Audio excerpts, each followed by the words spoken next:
یہ کیا کریں گے، یہ کیسے مسلمان ہیں؟ اسی طریقے سے آپ دیکھیے کہ ایک نومولود لیڈر جو کل کی پیداوار ہے، اللہ نہ جانے پاکستان کا کیا حشر ہوگا جب اس طرح کے لیڈر پاکستان میں بنیں گے اور ان کے پیچھے پرانے گھاک سیاستدان ہاتھ باندھے کھڑے ہوں گے۔ وہ مولود کہتے ہیں کہ اس نے کشمیر کے لیے بہت کیا، ان کی پارٹی نے کشمیر کے لیے بہت کیا۔ وہ موجودہ وزیر اعظم کے خلاف ایسی لہجے میں بات کرتے ہیں، ایسے الفاظوں کا چناؤ کرتے ہیں۔ وہ یہ نہیں سوچتے کہ اس وزیر اعظم اور یا اس آدمی کی عمر ان کے باپ کی عمر کے برابر ہے، کیا وہ اپنے والد کے لیے اس طرح کے الفاظ استعمال کریں گے؟ کوئی ان کو تھوڑی سی تمیز سکھا دے، وہ تو لندن کے پڑھے ہوئے ہیں، ان کو کوئی تمیز سکھائے۔ اور ان کو یہ نہیں بھولنا چاہیے جب وہ صرف 1 سال کے تھے اور ان کی والدہ محترمہ نے سارک کانفرنس اسلام آباد میں کی تھی، اور اس وقت کے ہندوستانی وزیر اعظم جناب راہل گاندھی تشریف لائے تھے، اور وہ اس شرط پہ آئے تھے کہ ان کے جہاں سے ان کو گزرنا تھا وہاں سے کشمیر روڈ، سری نگر، آزاد کشمیر کے تمام بورڈ ہٹا دیے گئے۔ کیوں؟ کیونکہ ان کو اس ہندو وزیر اعظم کو خوش کرنا تھا، اور انہوں نے کہا کہ یہ کشمیر ہمارا مسئلہ نہیں ہے، وزیر اعظم ہندوستان، کشمیر آپ کا مسئلہ ہے اور آپ اس کو نپٹیے۔ اور ان کا یہ لڑکا کھڑے ہو کے کہتا ہے کہ ان کی پارٹی کشمیر کے لیے کر رہی ہے، ایک لفظ نہیں بولی کشمیر کے لیے، ایک جملہ ادا نہیں کیا کشمیر کے لیے۔ اور تف ہے اپوزیشن لیڈر کے اوپر، وہ اپوزیشن لیڈر جو 30 سال سے حکومت کر رہا ہے، جن کے اپنے ذاتی مفادات ہیں ہندوستان کے ساتھ، جہاں ان کی ذاتی تجارت چل رہی ہے، اور وہ وزیر اپوزیشن شہباز شریف، جو جب اس کو پکڑ کے جیل میں ڈالا گیا کرپشن کے اوپر، منی لانڈرنگ کے اوپر، تو جیل سے سوٹ پہن کے آتا تھا، نہا دھو کے، روزانہ نئے سوٹ پہن کے اسمبلی کے اجلاس میں آ کے دھڑلے سے کھڑا ہوتا تھا اور یہ بتاتا تھا کہ دیکھو میں کتنا طاقتور ہوں، کوئی میرا کچھ نہیں بگاڑ سکتا۔ اور اس کو ہماری سو کالڈ معزز عدلیہ نے چھوڑ دیا۔ جب اس کو چھوڑ دیا تو اب وہ گیروے رنگ کے کپڑے پہن کے اسمبلی میں آتا ہے۔ یہ وہی رنگ ہے جو ہندو سادھوؤں کا ہے، یہ وہی رنگ ہے جس سے وہ یہ بتاتا ہے ہندوستانیوں کو کہ ہم تمہارے ساتھ ہیں۔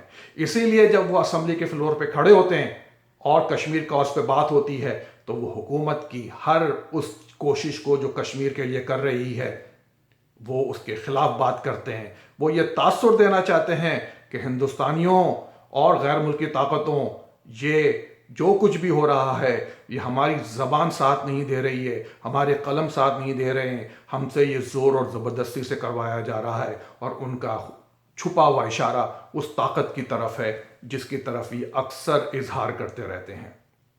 بہت ہی افسوس کا مقام ہے انہی لیڈروں کے جو چیلے ہیں، وہ جگہ جگہ کھڑے ہو کے تقریریں کرتے ہیں اور کہتے ہیں کہ جس شخص نے ہندوستان کے ساتھ کشمیر کے سلسلے میں سب سے زیادہ بات کی، اس شخص کو اس ملک نے ملک بدر کر دیا۔ افسوس ہے اس کہنے والے پر، افسوس ہے اس کے منہ سے یہ بات نکلی، لیکن وہ ایک ناقابت اندیش شخص ہے، اس کے منہ سے ایسی باتیں نکلتی رہتی ہیں۔ افسوس ہے ہماری انتظامیہ پہ کہ ایسے لوگوں کے منہ کیوں نہیں سی دیتی۔ وہ شخص یہ بھول گیا کہ اسی کے قائد نے برملا سر عام سب کے سامنے میڈیا پہ یہ کھڑے ہو کر کہا تھا کہ بھارت میں جو بھی حملے ہوتے ہیں وہ ہم کرواتے ہیں، اور اس کا اشارہ ہماری مسلح افواج کی طرف تھا۔ وہ غدار ہے، اس کو بالکل وہی سزا ملنا چاہیے تھی جو کہ حسینہ واجد نے اپنے ملک میں ان لوگوں کو دی جنہوں نے 1971 میں ملک بنتے وقت ملک کی مخالفت کی تھی اور اس کے لیے الفاظ ادا کیے تھے۔ ان سب کو اس حکومت نے پھانسی پہ چڑھا دیا۔ ہمارے یہاں بھی ایسا ہی کچھ سلسلہ ہونا چاہیے تاکہ مستقبل میں کوئی ایسی باتیں کہنے والا نہ ہو۔ میں آج کل دیکھ رہا ہوں کہ سوشل میڈیا بھی پہ لوگ طرح طرح کی بھانت کی بولیاں بول رہے ہیں۔ کوئی کہتا ہے کہ جناب یہ جو نقشہ بنا کے پیش کیا گیا ہے یہ نقشہ تو بہت پہلے سے بنا ہوا تھا، اب یہ ریلیز کیا گیا ہے۔ کوئی کہتا ہے کہ جی 9 لاکھ فوج لا کے جو ہے نقشے کی مدد میں انڈیا کی بٹھا دی ہے۔ کوئی یہ کہتا ہے کہ جی روہنگیا کے مسلمان کہاں گئے، فلسطین کے مسلمان کہاں گئے، چین کے مسلمان کہاں گئے۔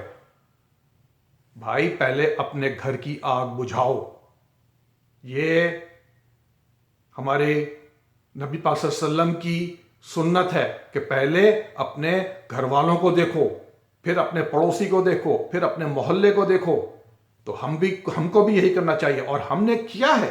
ہم نے ان تمام لوگوں کی مدد کی ہے، کر رہے ہیں اور کرتے رہیں گے. تو اس لیے آپ وہ مکھی بنیے جو کہ لوگوں کو فائدہ دیتی ہو، یعنی کہ شہد کی مکھی جو کہ اچھے پھولوں کا رس چوستی ہے اور آپ کو شہد دیتی ہے جس میں تمام قسم کے صحت یابی یا شفا اللہ تعالیٰ نے رکھ دی ہے.